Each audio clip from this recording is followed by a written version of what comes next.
السلام علیکم ناظرین، میں ہوں شان رسول اور آپ دیکھ رہے ہیں اس وقت میرا پاکستان ٹی وی۔ ناظرین، جیسا کہ آپ کو معلوم ہے کہ منصور علی خان صاحب جو کہ ایک سینئر صحافی ہیں اور ان کے شو میں جو بھی سیاستدان یا جو بھی عہدیدار آتا ہے تو پھر منصور علی خان صاحب کے جو کڑے سوالات ہیں ان کا سامنا کرنا پڑتا ہے۔ ابھی جو انٹرویو ہوا اس میں فردوس عاشق ایوان صاحبہ منصور علی خان صاحب کی ہتھیں چڑھ گئیں، اور پھر ہونا کیا تھا وہی ہوا جو باقیوں کے ساتھ ہوتا ہے۔ منصور علی خان صاحب نے کافی اچھے خاصے اوکھے سوال جو ہیں وہ فردوس عاشق ایوان صاحبہ سے پوچھے، اور ہر بار کی طرح اس بار فردوس عاشق ایوان صاحبہ بھی جو ہیں وہ منصور علی خان کے سامنے بالکل بے بس نظر آئیں، اور ان کو کسی سوال کا کوئی خاصا جواب دینا نہیں آیا، بس وہی آئیں بائیں شائیں کر کے انہوں نے سوالوں کو جو ہے وہ آگے پیچھے کیا۔ مزید منصور علی خان صاحب نے کیا سوالات پوچھے اور ان کا وہ سوال پوچھنے کا مقصد کیا تھا، اور فردوس عاشق ایوان صاحبہ کیوں اتنی پریشان ہو گئیں، آئیے ویڈیو ملاحظہ کیجیے۔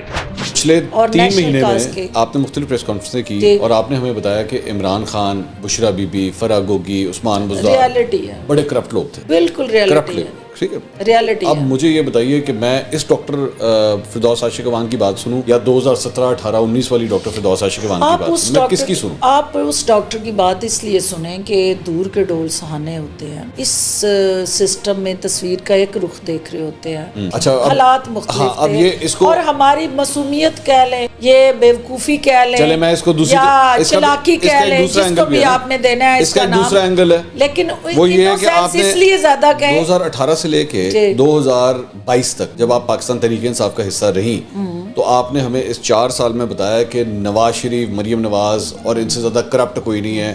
کیونکہ مجھے یہ بتایا گیا، مریم نواز کو کیا نام دیتی تھی؟ راج کماری، ہاں سوری، راج کماری کا آپ یہ ہمیں بتائی تھی۔ بات یہ کہ یہ ساری جماعتیں آپ نے ٹرائی کر لیں، ان سب کے اندر آپ نے کہا یہ خراب لوگ ہیں، پیپلز پارٹی والے بھی، کاف لیگ والے بھی، پی ٹی آئی والے بھی، آج کل آپ استحکام پاکستان ایک کو پارٹی رہے گی جڑی نہیں ٹرائی کی تھی، تو ایک دفعہ نون کا بھی پھیرا لگا لیں ذرا، آپ اندر سے ہمیں ادھر بھی بتا دیں کہ وہاں پہ کیا کیا مسئلہ ہو سکتا ہے جو باہر سے آپ کو برے لگ رہے ہیں۔ آپ نے خود کہا کہ دور کے ڈول سہانے، ہو سکتا ہے نون کے اندر جا کے آپ دیکھیں تو آپ کو نہیں آ رہا ہے، تو بڑی چنگی پارٹی ہے۔ دیکھیں ایسا نہیں ہے کہ ہر جماعت کے اندر سارے برے لوگ ہوتے ہیں، ایسا نہیں ہوتا۔ آپ نے اب جو ٹائم گزار لیا، آپ نے ایک جگہ ہمیں یہ بھی بتایا کہ مریم نواز اور نواز شریف بڑے کرپٹ لوگ ہیں، سارا کچھ ہے، خان صاحب کے ساتھ بھی آپ نے ٹائم گزار لیا۔ ان دونوں افراد میں سے نواز شریف اور عمران خان میں سے کسی ایک کو اگر آپ کو چننا پڑے، کس کو چنیں گے آپ؟ کہ عمران خان کا جو ڈیلما رہا وہ نالائکی اور نااہلی رہی، جو دوسری طرف ہے وہ شروڈ، ایک بہت زیادہ مینجڈ، وہ چیزیں جو پرسیپشن ہے پبلک میں یا عام لوگوں کے اندر یہ پرسیپشن ہے۔ آپ پرسیپشن نہیں، آپ ہمیں کہتی تھی وہ کرپٹ ہیں۔ دیکھیں جو پرسیپشن میرے تک، میں نے تو ان کو کرپشن کرتے نہیں دیکھا تھا نا، جو مجھے بتایا جاتا تھا تو آپ کنونس ہوئے بغیر ہی بتا دیتی تھی؟ نہیں، دیکھیں یہ علیم خان اور جہانگیر ترین کرپٹ ہیں۔ آپ بتائیے، میں آپ سے پہلے میں یہ اس کا جواب دوں۔ میں یہ سمجھتی ہوں کہ وہ کرپشن اور کرپٹ پریکٹسز کے سٹوریز کے ساتھ جڑا جو بیانیہ تھا، اس سے اس پاکستان کو شاید اتنا نقصان نہیں پہنچایا ہوگا جتنا نالائکی اور نااہلی نے پہنچایا۔ تو پھر آپ کا ووٹ نون لیگ کی طرف ہے نا؟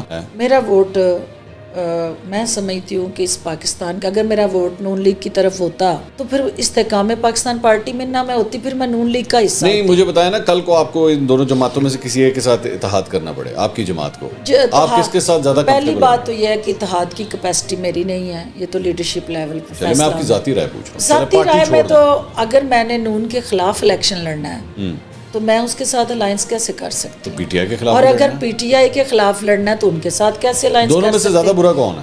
ہمارے یہ فیصلہ تو لوگوں نے کرنا ہے۔ میں آپ سے پوچھ رہا ہوں۔ دیکھیں یہ فیصلہ اگر آپ نیشنل لیول پہ دیکھیں کہ 9 مئی کے جو واقعات ہوئے ہیں، جس طرح سے پاکستان کے اوپر حملہ ہوا، کس طرح وہ تو آپ اگر دیکھیں تو وہ سب سے بڑی نالائکی اور نااہلی۔ اب اس ساری چیز کے اندر نا آپ کی پوری جماعت کے اوپر تھوڑا سا میں آپ کی جماعت کے بارے میں بات کرنا چاہوں گا کہ آپ کی پوری جماعت کو جو بالکل آپ نے اس پوڈ کاسٹ کے شروع میں بات کی کہ جی ہم سارے متاثرین عمران خان ہیں، بات یہ ہے کہ متاثرین عمران خان جو ہیں وہ عوام کے لیے کیا کر سکتے ہیں؟ سب اپنے اپنے سب کے کیسز ہیں، آپ کے اپنے کیسز ہیں، جو علیم خان صاحب کے ساتھ اپنے ہیں۔ الحمدللہ میرے پہ کوئی کیس نہیں ہے۔ نہیں ابھی ہوگا کس طرح؟ ابھی تو آپ تو استحکام میں آپ پی ٹی آئی میں ہوتی، پھر آپ دیکھتی ہیں آپ کے خلاف کیسے کیسز ہوتے ہیں۔ ایسے نہیں ہے۔ یہ آپ کی جو جماعت ہے، آپ کی جو جماعت ہے، اس کے اوپر سب سے بڑا جو الزام ہے وہ یہی ہے کہ اسٹیبلشمنٹ نے کھڑی کی ہے۔ تسی پریس کانفرنس کرو، میرا آج کے بعد پاکستان تحریک انصاف اور سیاست سے کوئی تعلق نہیں ہے،